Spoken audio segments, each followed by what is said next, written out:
राजनीतिक दल र तिनका केही नेताहरूले पेशा बनाए, व्यापार बनाए, जसका कारण सम्पूर्ण राजनीति विकृत भयो। राजनीतिका प्रति मानिसको धारणा नै बिग्रियो, नेताका प्रति मानिसको धारणा नै बिग्रियो। राजनीति पेशा व्यवसाय होइन, राजनीति देश सेवा गर्ने सर्वोत्तम माध्यम हो। राजनीतिलाई पेशा व्यवसाय मान्नेहरू, राजनीतिलाई कमाई खाने भाँडो मान्नेहरू कांग्रेस एमाले माओवादी कित्तामा हुनेछन्। देश भिख नमागिकन बन्नै सक्दैन भन्नेहरू कांग्रेस एमाले माओवादी कित्तामा हुनेछन्, यथास्थितिको पक्षमा हुनेछन्। भ्रष्टाचार गरेर खानु आमाको रगत खानु सरह हो भन्ठान्नेहरू, देशलाई माया गर्नेहरू राष्ट्रिय प्रजातन्त्र पार्टीमा आउनेछन् र यो कित्ता काट प्रारम्भ भइसकेको छ। हाम्रो देश भिख नमागेर पनि चलाउन सक्छौं र बनाउन सक्छौं।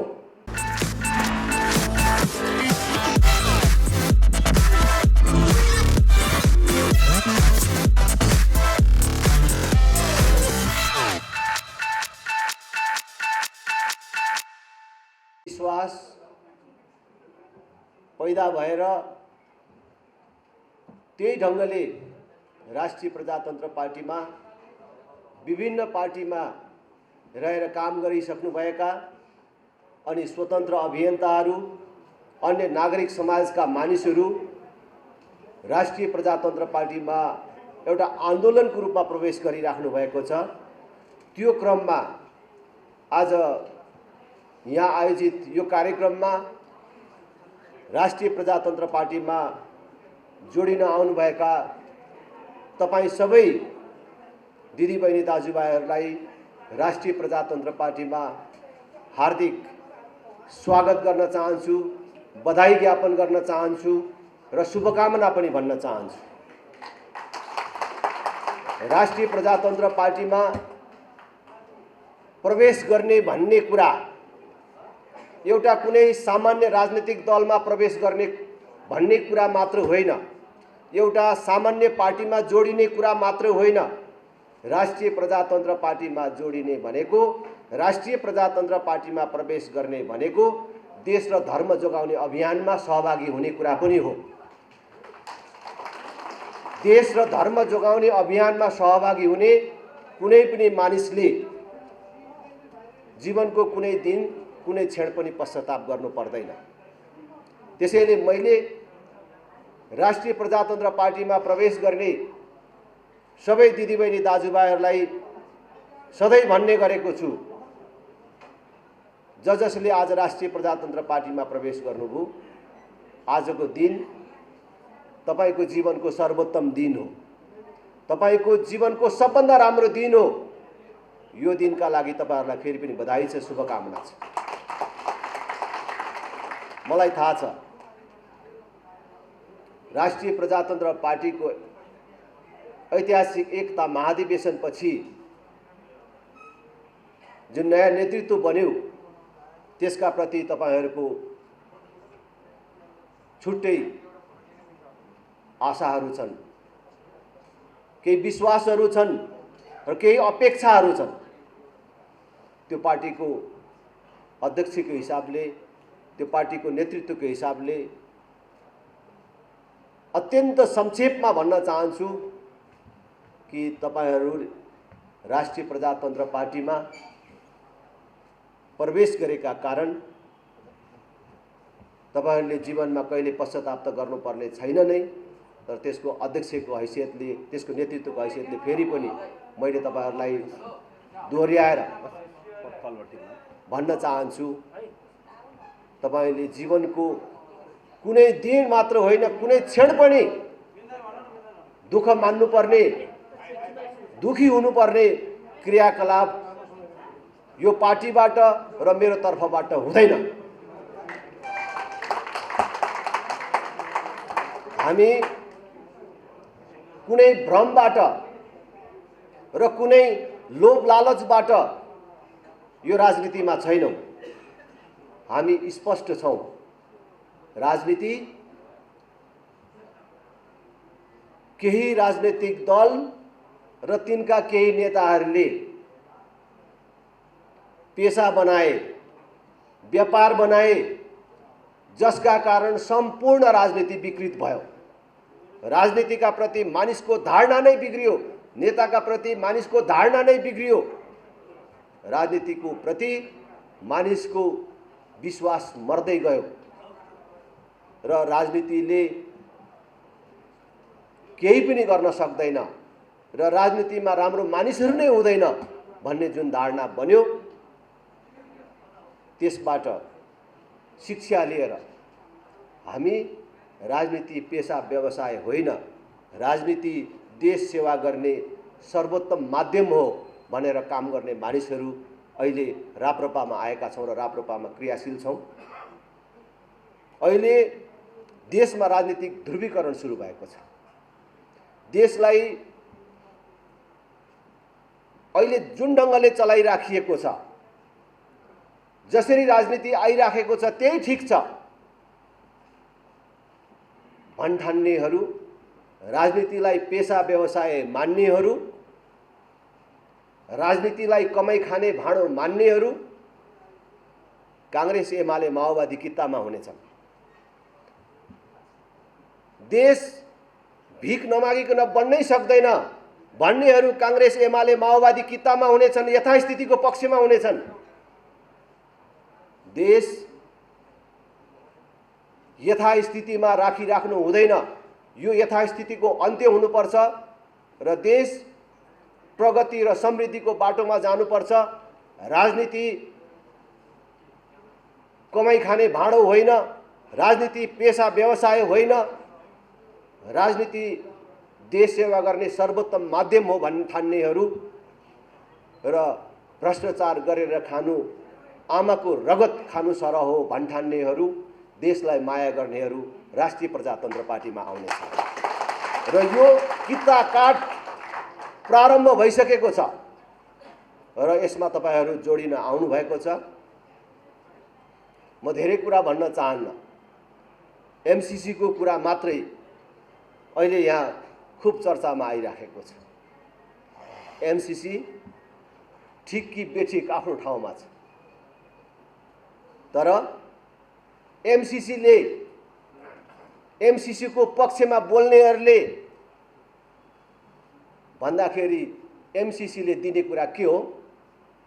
अहिले डलरको भाव परिवर्तन हुँदाखेरि झन्डै 60 अरब पैसा नेपालले पाउने, अनि त्यसले बन्ने के हो? केही किलोमिटर ट्रान्समिसन लाइन भनेको बिजुली कुद्ने बाटो बनाउने, भनौँ न तार टाङ्ने काम, र केही किलोमिटर बाटो बन्ने कुरा। हाम्रो देशको नेताहरू के भन्छन्? विदेशीको सहयोग नहुने भने त यत्रो बिजुली उत्पादन हुन्छ, कहाँ बेच्ने? भारतलाई नबेची हुन्न, भारतलाई बङ्गलादेशलाई नबेची हुन्न। भारत बङ्गलादेशलाई हाम्रो बिजुली बेच्ने हो भने त बिजुली कुदाउने बाटो चाहियो नि त, ट्रान्समिसन लाइन चाहियो नि त। बरु यो 60 अरब मात्र होइन, यो लिएको कारणले चीन रिसाउँछ भने चीनसँग 70 अरब लिनुपर्छ, अनि चीनसँग लिएकोले भारत रिसाउँछ भने भारतसँग पनि 80 अरब देऊ भन्नुपर्छ भनेर माग्ने कुराहरू गर्छ। राष्ट्रिय प्रजातन्त्र पार्टी भ्रममा छैन, यसको नेतृत्व भ्रममा छैन। हामी हाम्रो देश भिख नमागेर पनि चलाउन सक्छौं र बनाउन सक्छौं।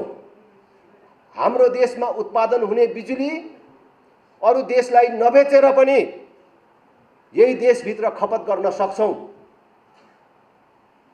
बिजुलीको प्रयोगबाट हाम्रो देशलाई समृद्ध बनाउन सक्छौं, हाम्रो देशको जनताको जीवनलाई सहज बनाउन सक्छौं। यत्रो उत्पादन हुन लागेको बिजुली कहाँ बेच्ने भन्ने कुरा होइन। हाम्रो बिजुलीले अब यहाँ चल्ने सबै गाडीहरू बिजुलीबाट चल्ने व्यवस्था मिलाउँछ, सबै मोटरहरू बिजुलीबाट चल्छन्। ग्यासको सट्टा बिजुलीले खाना पाक्छ। हरेक किसानको खेतमा बिजुली पुग्छ। सतह सिँचाइको व्यवस्था नभएको ठाउँमा भूमिगत सिँचाइको व्यवस्था हुन्छ। देश औद्योगिकरणको बाटोमा जान्छ, जसले हजारौं मान्छेलाई रोजगार दिने उद्योग खोल्छ। त्यसलाई 10औं वर्ष कर नलिने, उल्टो उसलाई अनुदान र सुरक्षा दिने व्यवस्था मिलाइन्छ। बिजुलीको खपत यहीँ गरिन्छ। बिजुली कहाँ बेच्ने भन्ने समस्या हुँदैन। भारतले बिजुली लिने भएछ भने, उसलाई बिजुली चाहिने भएछ भने, उसलाई चाहिने बिजुली लानको लागि ट्रान्समिसन लाइन उसैले विस्तार गर्ने व्यवस्था मिलाइन्छ। त्यो सोच र दृष्टिकोण हामीले राखेका छौँ। तर आज देशको ठुलो पार्टी हुँ भन्नेहरू, सरकारको नेतृत्व गर्छु र हामी बिना देशै चल्दैन भन्नेहरू के भन्छन्? भारतलाई नबेचिकन चल्दैन भन्छन्। यत्रो बिजुली कहाँ लानु भनेर भन्छन्। आज संसार बिजुलीको कारणले, विद्युतको कारणले कहाँबाट कहाँ पुगिसक्यो। त हाम्रो देशलाई यही बिजुली प्रयोग गरेर, अरूलाई नबेचिकन यही प्रयोग गरेर हाम्रो देशलाई समृद्ध बनाउन सक्छौँ भन्ने कुरा भन्न सक्दैनन्। खालि बेचेर समृद्ध बनाउँछौँ भन्छन्। त्यसकारण आज देशलाई यो 31 वर्षदेखि नेतृत्व गर्दै आएका राजनीतिक दलहरू विचारले पनि शून्य छन् र उनीहरू हुँदा यस्तो कमजोर मानसिकताको शिकार भएका छन् कि विदेशीको सहयोग नलिकन, विदेशीको आशीर्वाद नलिकन न देश चलाउन सकिन्छ, न सत्तामा बस्न सकिन्छ। त्यसकारणले विदेशीहरूलाई खुसी पार्नै पर्छ, विदेशीहरूसँग माग्नै पर्छ भन्ने छ र देशलाई पुरै मगन्तेहरूको देश बनाउन लागेको छ। यसबाट देशलाई जोगाउनको लागि फेरि पनि भन्छु, देशलाई माया गर्नेहरू हामी सबै एक ठाउँ हुन जरुरी छ। हामीलाई हेरौँ पर्खौँ भन्ने सुविधा र छुट छैन। मैले निरन्तर रूपमा भन्दै आएको छु करिब 3 महिनादेखि। अब यही कांग्रेस, यही एमाले, यही माओवादी पार्टीलाई एकको विकल्प अर्को मानेर यिनीहरूलाई नै परीक्षण गरिराख्ने सुविधा र छुट हामीलाई छैन। मैले नेताहरूको नाम लिँदाखेरि उहाँहरूको आलोचना गरे जस्तो हुन्छ, तर बडो आदरपूर्वक भन्न चाहन्छु, हामी कांग्रेस भएर, एमाले भएर, माओवादी, राप्रपा भएर पनि होइन, एउटा सामान्य नागरिक, आम नागरिक भएर सोचौँ त शेरबहादुर देउवालाई अब कतिचोटि र कति वर्ष प्रधानमन्त्री बनाइदिए उहाँले देश बनाउनुहुन्छ होला त? केपी ओलीलाई कतिचोटि र कति वर्ष, प्रचण्डलाई कति वर्ष, कतिचोटि प्रधानमन्त्री बनाए चाहिँ देश बन्छ होला त? अहिले भइराखेकै व्यवस्था, अहिले भइराखेकै पार्टी र अहिले भइराखेकै नेताहरूलाई भोट दिने हो भने यही भित्रबाट बन्ने हो। यो नेतृत्व र यही पार्टीहरूलाई हामीले अगाडि बढाइराख्ने हो भने, यही भित्र विकल्प खोज्ने हो भने हामी त बर्बाद भयौँ। हामी हाम्रो भावी सन्ततिको भविष्य समेत समाप्त गर्ने काममा सहभागी भएको ठहरिनेछ। त्यसकारण हामीले हाम्रो पुर्खाबाट नासोको रूपमा प्राप्त गरेको यो प्राचीन भूमि नेपाललाई संरक्षित, सुरक्षित, अझ विकसित र समुन्नत रूपमा आउने पुस्तालाई जिम्मा लगाउनको लागि पनि हामीले 31 वर्षदेखि देशलाई बन्धक बनाउने यी राजनीतिक दल र यी नेताहरूको विकल्प खोज्न जरुरी छ, देशलाई विकल्प दिन जरुरी छ। त्यो विकल्प दिने भनेको कहिले भन्दाखेरि आउने चुनावमा। चुनाव हाम्रो निकटमा आएको छ। तपाईहरुलाई त म भनिराख्नै परेन, तर तपाईहरु मार्फत आम दिदी बहिनी दाजुभाइहरुलाई भन्न चाहन्छु, भोट दिने बेलामा गलत पार्टी र गलत नेतालाई भोट दिने अनि पछि आलोचना गरेर र पछुताएर केही पनि छैन, केही पनि हुन्न। त्यसकारण चुनावको बेला यिनका विकल्प खोज्नुपर्छ, चुनावमा यिनलाई हराएर देखाउनुपर्छ र जनता सचेत छ, जनता सार्वभौम छ, जनता कसैको गोठको गाईबस्तु होइन भन्ने कुरा आउने चुनावमा प्रमाणित गरेर देखाउनुपर्छ। त्यसकारण म तपाईहरु सबलाई अब आउने स्थानीय तहको निर्वाचन र त्यो निर्वाचनमा राष्ट्रिय प्रजातन्त्र पार्टीलाई, राष्ट्रिय प्रजातन्त्र पार्टीको उम्मेदवारलाई विजय गराउन आजैबाट क्रियाशील हुन हार्दिक अपिल गर्दछु। विभिन्न पदहरूमा उम्मेदवार हुन चाहने साथीहरूलाई आह्वान पनि गर्छु। यहीबाट देशभरका स्थानीय तहहरूमा राप्रपाको तर्फबाट उम्मेदवार भएर देश र जनताको सेवा गर्छु भन्ने सपना राखेका, सोचेका, काम गर्ने इच्छा राखेका, अहिलेसम्म राप्रपा भन्दा बाहिर रहिराखेका कोही साथीभाइहरू हुनुहुन्छ भने पनि उहाँहरूलाई पनि म आह्वान गर्छु राष्ट्रिय प्रजातन्त्र पार्टीमा प्रवेश गरेर राष्ट्रिय प्रजातन्त्र पार्टीको तर्फबाट उम्मेदवार हुन। राम्रा मानिसहरू, सक्षम मानिसहरू कोही हुनुहुन्छ, सपना योजना भएका साथीहरू हुनुहुन्छ भने उहाँहरूलाई मेरो हार्दिक स्वागत छ पनि भन्न चाहन्छु। यो देश बनाउने अभियान हो, देश बचाउने अभियान हो। यो अभियानमा सबैलाई सहभागी हुन म हार्दिक आमन्त्रण गर्न चाहन्छु। यसपछि पनि इमाडोलमा हाम्रो खुल्ला सभा छ, त्यसकारणले म आफ्नो भनाइ यही संक्षिप्तमा टुङ्ग्याउन चाहन्छु र तपाईहरुलाई पनि समय छ भने त्यहाँ सहभागिताका लागि हार्दिक आमन्त्रण गर्न चाहन्छु। तपाईहरु सबलाई धेरै धेरै धन्यवाद। जय राष्ट्र, जय जनता। आफ्नो कार्यक्रममा राखेको हामी देख्दैनौँ। बारम्बार उनीहरू सरकारमा जान्छन्। यसपालि बल्ल बल्ल कांग्रेसीहरूलाई कसले बुद्धि दिएछ, कमसे कम एकता दिवसको नाममा भए पनि कार्यालय खुला राखेर भए पनि पृथ्वी जयन्ती मनाउनु पर्छ भने त्यतिसम्म चेत पलाएछ। तर त्यतिले मात्रै पुग्दैन। जसरी उनीहरू गान्धी जयन्ती मनाउँछन् त्यसैगरी उनीहरूले पृथ्वी जयन्ती पनि मनाउनु पर्यो। माओ चीनका महान नेता हुन्। चीन बनाउनुको लागि माओको एकदम ठुलो योगदान छ। उहाँको प्रशंसा गर्न हामी कन्जुसियाइ गर्दैनौँ। तर नेपाल त माओले बनाइदिया होइन नि।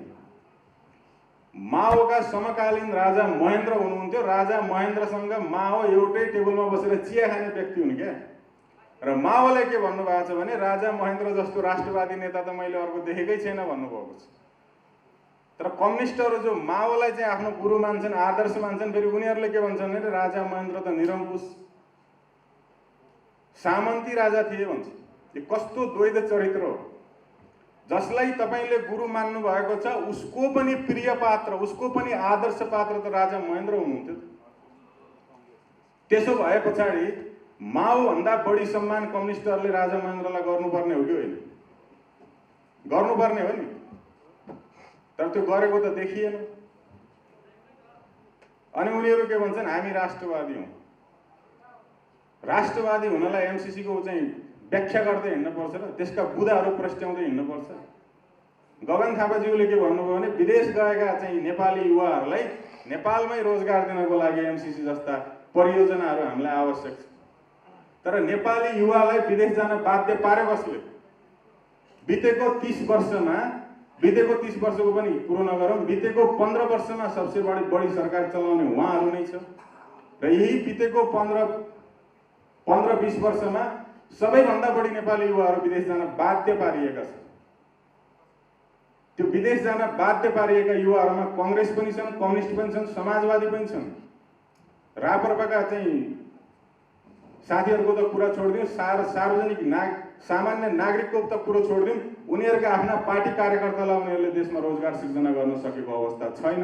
उनीहरूले आफ्ना पार्टी कार्यकर्ताहरूलाई नेपालमै आय आर्जन कम गर्ने माध्यम तयार पार्न सकेनन्। भएका कल कारखानाहरू बेचे उनीहरूले र बेच्दाखेरि कारण के देखाएको भन्दा रुग्ण भइसकेका थिए, चलाउन सक्ने अवस्था थिएन। सरकारी लगानीको कारखानाहरू चलाउन नसक्ने अवस्थामा पुग्छन्। सारा देशका संयन्त्रहरू सरकारको चाहिँ अन्डरमा बसिरहेको छ, कर्मचारीहरू सरकारको चाहिँ अन्डरमा छन्। सरकारको एउटा निर्णयले कर्मचारीहरू काम गर्छन्, सरकारको एउटा निर्णयले प्रशासनहरू चलिरहेका छन्, सुरक्षा निकायहरू चलिरहेका छन्। अनि त्यत्रो ठुलो जनशक्ति सरकारसँग हुँदाहुँदै एउटा कारखाना, एउटा उत्पादन गर्ने कम्पनी सरकारले चलाउन सकेन भन्दाखेरि हामीले विश्वास गरिदिनु पर्ने र ताली पिट्न पर्ने। त्यस पछाडि अनि देश विकास गर्न चाहिँ भिख माग्न पर्ने। भिख मागेर बाख्राको खोर तयार हुन्छ, देश तयार हुँदैन, राष्ट्र निर्माण हुँदैन। राष्ट्र निर्माण गर्नु र बाख्राको खोर बनाउनुमा बहुत फरक छ। त्यो कुरो गगन थापाज्यूले बुझ्नुपर्छ। 14 करोड रुपियाँ उहाँले सरकारसँग लिनुभयो बाख्रा पाल्छु भनेर, तर त्यो पनि पाल्न सक्नु भएन। अनि उहाँ कुरो के गर्दै हुनुहुन्छ भने एमसीसी ल्याएर देश बनाउँछु। एउटा बाख्रा फार्म चलाउन नसक्ने, बाख्रा फार्ममा सरकारी लगानी डुबाउनेले एमसीसी ल्याएर देश बनाउँछ भने हामीले पत्ते दिन पर्ने र ताली पिट्न पर्ने। देश बनाउनुको लागि आफ्नै पौरख चाहिन्छ, आफ्नै बुद्धि चाहिन्छ, आफ्नै श्रम चाहिन्छ, आफ्नै जनशक्ति चाहिन्छ। र त्यसको लागि राप्रपा बाहेक विश्वास गर्न लायक त अरू कोही देखिएकै छैन। कसलाई विश्वास गर्ने? अब एमालेलाई विश्वास गर्ने भने काठमाडौँको हालत देखिएकै छ। काठमाडौँको मेयर साहब पुरा उहाँको चाहिँ कार्यकालभरि कता हराउनु भएको थियो, कता व्यस्त हुनुहुन्थ्यो, कता सुत्नु भएको थियो थाहा छैन। हिजो अस्ति समाचार आयो 2 वर्ष अगाडि निर्माण कार्य पुरा भएर सञ्चालन भइसकेको पुलको उद्घाटन गर्दै हुनुहुन्छ। त्यो व्यस्तता हो कि त्यो मूर्खता हो कि 2 वर्ष अगाडि सञ्चालन भइसकेको पुलको अहिले आएर उद्घाटन गर्न पर्ने र त्यसमा नेपाली जनताले ताली पिटिदिनु पर्यो। प्रश्न गर्यो भने उहाँहरूको राष्ट्रवादमाथि प्रश्न गरेर उहाँको समृद्धिको विकासको बाटोमा हामी बाधक भएर देखिन्छौँ यदि हामीले प्रश्न गऱ्यौँ भने। देशको महानगर हो तर यो रिङ रोड पुरा घुम्नुहोस् तपाईँले, एउटा शौचालय भेटिँदैन। त मन्त्रीज्यू माफ गर्नुहोला, मेयरज्यूले 5 वर्षमा 80 लाखदेखि 1 करोड जनसङ्ख्या बसिरहेको राजधानीमा सार्वजनिक शौचालय चाहिन्छ भने चेतना आएन उहाँले। कहिले पब्लिकले कसरी बाँचिरहेको छ भनेर हेर्ने दुःख गरेको भए पक्कै बुझ्नुहुन्थ्यो। बाटोमा हिँड्दा हिँड्दै पिसाबले च्याप्यो भने कति दुःख भोग्न पर्ने छ त्यो साक्षी तपाईँ हामी छौँ। भन्न खोजेको कुरो के मात्र हो मैले भने उनीहरू पनि आफूलाई राष्ट्रवादी भन्छन्, हामी पनि आफूलाई राष्ट्रवादी भन्छौँ। फरक के हो? फरक उनीहरूको आदर्श पात्र, फरक हाम्रो आदर्श पात्र। फरक उनीहरू जनताको मर्म बुझ्दैनन्, फरक हामी जनताको मर्म बुझिरहेका छौँ। फरक उनीहरू विदेशीको दलाली गरेर, विदेशीको चाकडी गरेर देशलाई समृद्ध बनाउँछु भनिरहेका छन्, हामी हाम्रै पौरखमा देश बनाउनुपर्छ भनिरहेका छौँ। यो फरक हामीले बुझ्नुपर्छ र जनतालाई बुझाउनुपर्छ। आज चिया पसलहरूमा, चौताराहरूमा, घर घरमा, अखबारमा, मिडियामा सबैतिर राप्रपाको चाहिँ चर्चा चलिरहेको छ। महाधिवेशनभन्दा अगाडि राष्ट्रिय मिडियाले राप्रपालाई दिएको स्पेस र अहिले राप्रपालाई दिएको स्पेस मात्र तुलना गऱ्यौँ भने पनि यो देशको उदाउँदो शक्ति, यो देशको प्रमुख शक्ति, वैकल्पिक भन्छन् साथीहरूले, वैकल्पिक होइन प्रमुख शक्ति राप्रपा बन्दैछ भन्ने सङ्केत हो। यसलाई जुन सद्भाव आज हामीले प्राप्त गरिरहेका छौँ त्यो सद्भावलाई बलियो बनाउँदै त्यसलाई चाहिँ एउटा सङ्गठित शक्तिको रूपमा रूपान्तरण गरेर अगाडि लिएर जाने दायित्व तपाईँ हामी सबैको र त्यो दायित्व निर्वाह गर्नको लागि सङ्कोच नमानौँ भन्छु म। कतिपय साथीहरू नो भोट भने चिच्याइरहनु भएको छ। अहिले किन नो भोट? जब राप्रपाको पाला आयो त्यतिखेर नो भोट। त्यो नो भोट भन्ने पनि क्वेसन सबसे बढी यही हिन्दूवादी र राजावादीहरू छ। तपाईँले नो भोट भनेर घाटा कसलाई लाग्छ? तपाईँले नो भोट भनेर निर्वाचन बहिष्कार हुन्छ? तपाईँले नो भोट भन्दैमा त्यो निर्वाचनले दिएको परिणाम खारेज हुन्छ? पक्कै पनि हुँदैन। मौका आएको बेलामा मौकालाई सदुपयोग गर्नुपर्ने ठाउँमा सारा नेपालले विश्वास गरेको नेतृत्वलाई चाहिँ स्थापित गर्नुपर्छ। यो नेतृत्वलाई अझ बलियो बनाएर लिएर जानुपर्छ भनेर लागि पर्नुपर्ने ठाउँमा मौका पाएको बेलामा नो भोट भन्ने, चुनाव बहिष्कार गर्नुपर्छ भन्ने, व्यक्तिगत स्वार्थ पुरा भएन भन्दैमा, उनीहरूले मन पराएको व्यक्ति नेतृत्वमा आइदिएन भन्दैमा चुनावै बहिष्कार गर्नुपर्छ भनेर भएको राष्ट्रवादी जनमतलाई चाहिँ यो एक ढिक्का हुँदै गरेको राष्ट्रवादी चिन्तनलाई चाहिँ फेरि विखण्डन गराउने, फेरि तुहाउने, फेरि विभाजन गर्ने खेल पनि भइरहेको छ। त्यसको विरुद्ध पनि हामीहरूले लड्नुपर्ने छ। यो नो भोटको बेला होइन, यो यस भोटको बेला हो। घर घरमा छिर्ने, भोट हाल्दिन भन्नेलाई पनि भोट हाल्न बाध्य बनाउने, अनि बल्ल हामीहरूको विजय हुन्छ। यति भन्दै मेरो भनाइ यहीँ टुङ्ग्याउन चाहन्छु। हवस् त, धन्यवाद। आउनुभएका पार्टीका साथीहरू राष्ट्रवादी राष्ट्रिय प्रजातन्त्र पार्टीमा प्रवेश गरेर यो मुलुकलाई एउटा निकास दिनुपर्दछ, राष्ट्रवादी पार्टी बलियो बनाउनु पर्दछ भनेर आउनुभएका साथीहरूमा मेरो हार्दिक नमस्कार स्वीकार गर्नुहोस्।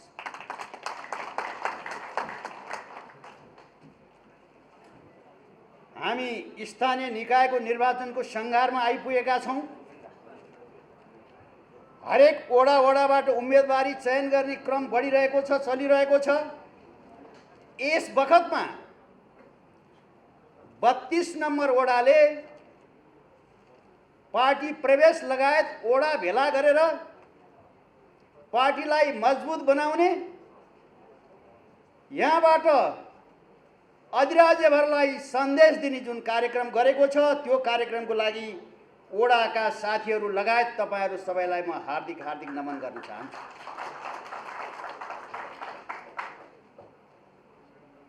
आज मुलुकको अवस्था मैले तपाईहरूलाई वर्णन गर्नु पर्दैन, पूर्ववक्ता साथीले पनि भनिसक्नुभयो। यहाँ अन्य बोल्ने नेताजीहरूबाट पनि धेरै कुरा आउने नै छ। तर म तपाईहरूलाई एउटा कुरा के निवेदन गर्न चाहन्छु भने राष्ट्रिय प्रजातन्त्र पार्टीभित्र प्रवेश गरिसकेपछि तपाईहरूले प्रवेश गरेका साथीहरूले कहीँ कतै पनि विचलित हुनुपर्ने अवस्था आउने छैन। जो साथीलाई जहाँ व्यवस्थापन गर्नुपर्ने हुन्छ त्यो व्यवस्थापन गर्नको लागि काठमाडौँ जिल्ला लगायतका पार्टी क्षेत्र, नगर, प्रदेश र वडाका साथीहरू हामी तयारी छौँ र तपाईहरूलाई व्यवस्थापन हुन्छ भन्ने कुरामा म विश्वास गर्छु। अब राष्ट्रिय प्रजातन्त्र पार्टीका साथीहरूले हामी केही दिनभित्र अध्यक्षज्यूको दस्तखत भएको पत्रहरू तयार गर्नेछौँ। हरेक घरमा गएर तपाईहरूले भन्नुपर्ने छ, तपाईहरू भ्रष्टाचारीलाई भोट दिनुहुन्छ कि मुलुकमा सुशासन कायम गर्नेलाई भोट दिनुहुन्छ? तपाईहरू अन्य अत्याचारको विरुद्धमा लाग्नुहुन्छ कि अन्य अत्याचारलाई यो मुलुकबाट उन्मूलन गर्नुपर्छ भन्ने पक्षमा हुनुहुन्छ भनेर तपाईहरूले प्रश्न गर्नुपर्ने छ।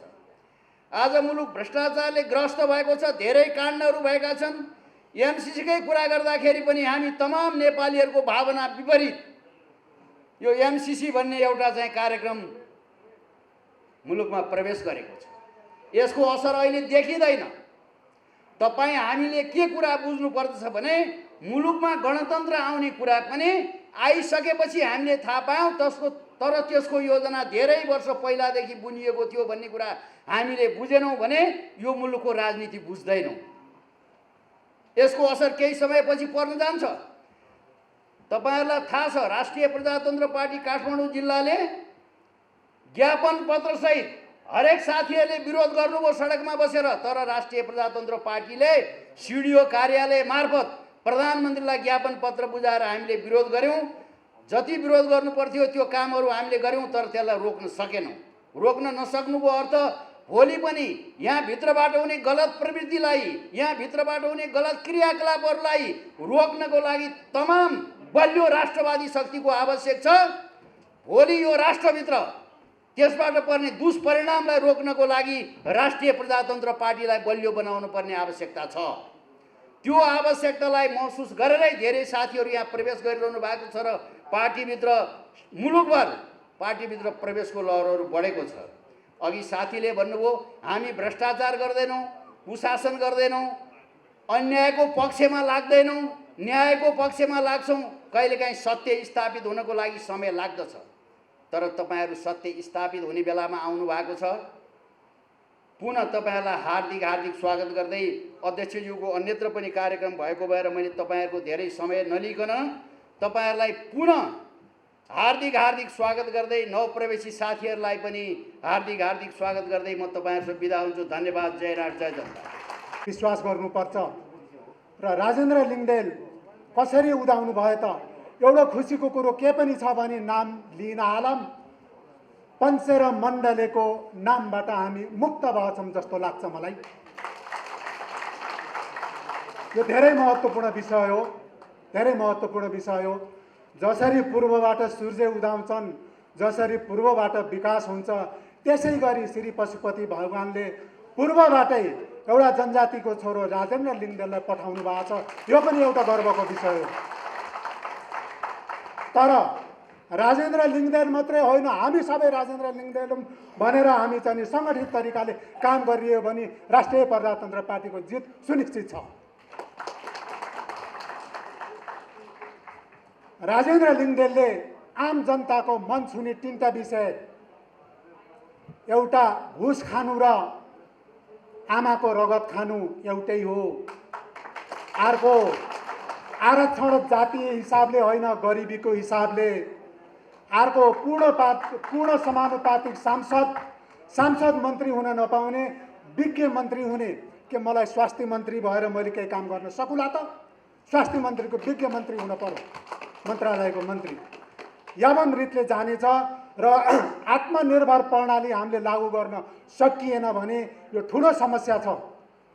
उर्वर भूमिहरू बाँझा छन्, कल कारखाना फ्याक्ट्री फर्टिलाइजर बाँधा छन्, हाम्रा 50औं लाख युवाहरू विदेशिया छन्। अहिले देशमा नेपाली बुढाबुढी आमाबाउ मात्रै छन्। हामीलाई दुःख लाग्छ। मेरो चिनाको नाम खगेन्द्र कुँवर हो, तर वास्तविक नाम मेरो पीडा कुँवर हो, बेमान कुँवर हो मेरो नाम।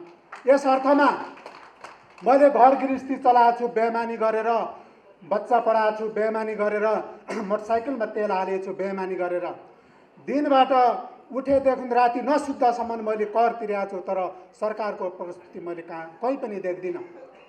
खाडी मुलुकले रोजगार दिने हो, अमेरिका, अस्ट्रेलिया, युरोप, क्यानाडाले रोजगारी दिने हो भने यो सरकार हामीलाई किन चाहिएको छ? पक्कै पनि हामीलाई जरुरी छैन। त्यस कारणले राष्ट्रिय प्रजातन्त्र पार्टीमा जुन किसिमको अहिले पूर्व पश्चिमबाट जुन उभारोहरू आइरहेको छ, यो जनताको मासलाई तीन चिज हामीले तीनटा हतियार प्रयोग गर्न पर्नेछ। व्यवस्थापन, जिम्मेवारी र निगरानी। व्यवस्थापन र जिम्मेवारी र निगरानी। जिम्मेवारी दिएपछि निगरानी गर्न सकिएन भने पूर्व माओवादीका शान्ति प्रक्रियामा आइसकेपछि जुन जनलहर आएको थियो र अहिले चाहिँ नि वर्ग विचार नै बेचियो र अहिले जेठो बाउ, माइलो बाउ, साइलो बाउ, कान्छो बाउ भनेको मधेस है कहाँ गएर सुरक्षित हुन्छु त म भन्ने चाहिँ नेतृत्वले ठुलो समस्या छ। यसै कारणले राष्ट्रिय प्रजातन्त्र पार्टीमा पनि सिआइएका मान्छेहरू भित्रिए होलान्, वर्गीय दुश्मनहरू भित्रिए होलान्, रका मान्छे भित्रिए होलान्। हामी सबै सङ्गठित सदस्यहरू नै राजेन्द्र लिङ्गदेन हुन् भनेर हामी सङ्गठित भएर र तिनीहरूलाई निगरानी गरियो भने राष्ट्रिय प्रजातन्त्र पार्टीको विजय सुनिश्चित छ। म धेरै चाहिँ भन्न चाहन्न। अध्यक्षज्यूको अन्त पनि कार्यक्रमको व्यस्तताले गर्दाखेरि उपस्थित प्रवेश कार्यक्रममा उपस्थित हुनुभएका सम्पूर्ण दाजुभाइ तथा दिदीबहिनीहरूलाई फेरि पनि स्वागत गर्दै मेरो सानो मन्तव्य यही अन्त्य गर्छु। धन्यवाद। जय राष्ट्रवाद।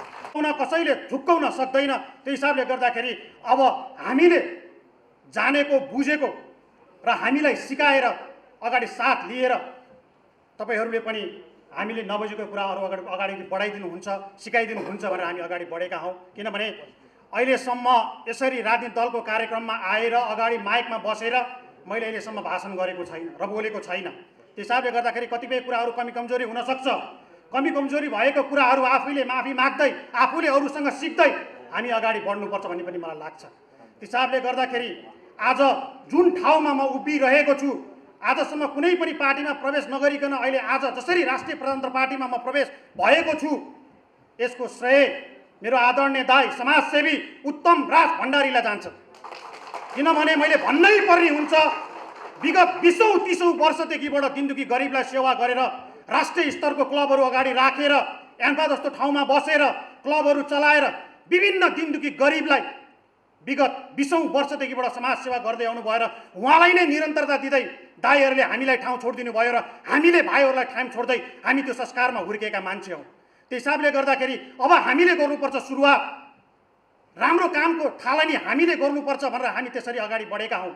जुन ठाउँमा म उभिरहेको छु, जुन कुराहरू तपाईँहरू मिडियामा मैले बारम्बार भन्ने गरिरहेको छु, म जुन ठाउँमा उभिने मलाई आजको दिनसम्म समाजसेवी बनाउनु पनि उहाँ नै हो।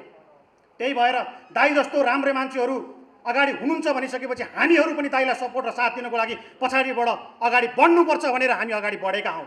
त्यस हिसाबले गर्दाखेरि हामी युवाहरू जहिले पनि देश बनाउने कुरामा जहिले पनि अगाडि हुन्छौँ। तर विडम्बना यो देशको आज जुन देशमा युवाहरू बसेर विकास गर्नुपर्ने थियो, आज त्यो देशका युवाहरू ठाडी मुलुकमा गएर मर्नुपर्छ भनेपछि त्योभन्दा ठुलो विडम्बना केही पनि हुँदैन। त्यसैले नयाँ सोचका साथ, नयाँ विचारका साथ हामी अगाडि बढेका हौँ र आदरणीय अध्यक्षज्यू सहित हाम्रा आदरणीय दाइ उत्तम दाइदेखि लिएर सबैलाई साथ दिन्छौँ, सहयोग गर्छौँ र साँच्चीकै यो देश भोलि, यो पार्टी भोलि नम्बर 1मा हुने गरेर हामी काम गर्छौँ भनेर हामी अगाडि बढेका हौँ।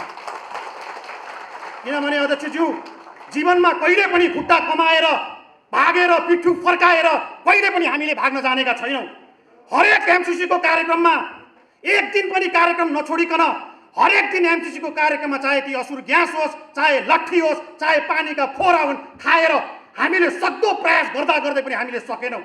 हामीले यो क्षमा माग्नुपर्ने छ। तर अब पार्टीमा लाग्नु बाहेक विकल्प देखिएन। जसरी हामी एमसिसीको बाहिर असुर ग्यास खाइरहेका थियौँ, लट्ठी खाइरहेका थियौँ, पानीका फोहरा खाइरहेका थियौँ, भित्र लाइभ प्रोग्राम चलिरहेको थियो। भित्र भन्नुहोस् त कतिजना सांसदले एमसिसी पास गर्नुहुन्न भनेर बोल्नुभयो? त्यो मध्येको एकजना हुनुहुन्छ राजेन्द्र लिङ्गदेन, हाम्रो अध्यक्षज्यू हुनुहुन्छ। तर अधिकांश पार्टीले बाहिर कार्यकर्तालाई लडाए, भिडाए र भित्र गएर त्यो पास गरे। त्यो हिसाबले गर्दाखेरि होइन, साङ्गठिक रूपमा पनि एकजुट हुनुपर्ने रहेछ।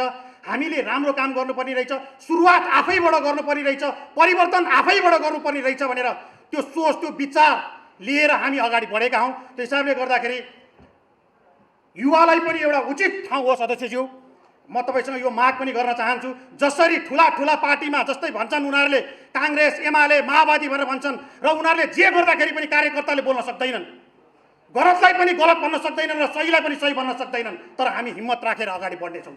गलत गऱ्यो भने कसैले हामी गलतै भन्छौँ, सही गऱ्यो भने हामी सही नै भन्छौँ। त्यो सोच र त्यो विचार लिएर हामी पार्टी प्रवेश गरेका हौँ। त्यसैले धेरै बोलेर होइन, विगत 20 वर्षदेखिबाट समाजसेवा गरेर हिँडेका मानिसहरू हौँ हामी। त्यसैले गर्दाखेरि अब बोल्ने समय भन्दा पनि हामीले काम गर्ने समय आएको छ। अब बोलेर होइन, गरेर देखाउनु पर्ने समय आएको छ। त्यसैले गर्दा जति पनि साथीहरू जोडिनु भएको छ, जसले विश्वास गरेर जोड्नु भएको छ, तपाईँहरूप्रति कहिले पनि अन्याय हुने छैन। किनभने तपाईँहरूको आवाज बुलन्द लिएर हामी अगाडि बढि नै रहनेछौँ। हाम्रो कुराहरू सम्बन्धित ठाउँमा हामी भनि नै रहन्छौँ। त्यसैले गर्दाखेरि तपाईँ निश्चित भएर ढुक्क हुनुहोस् भनेर पनि भन्न चाहन्छु। र अन्तिममा जाँदा एउटा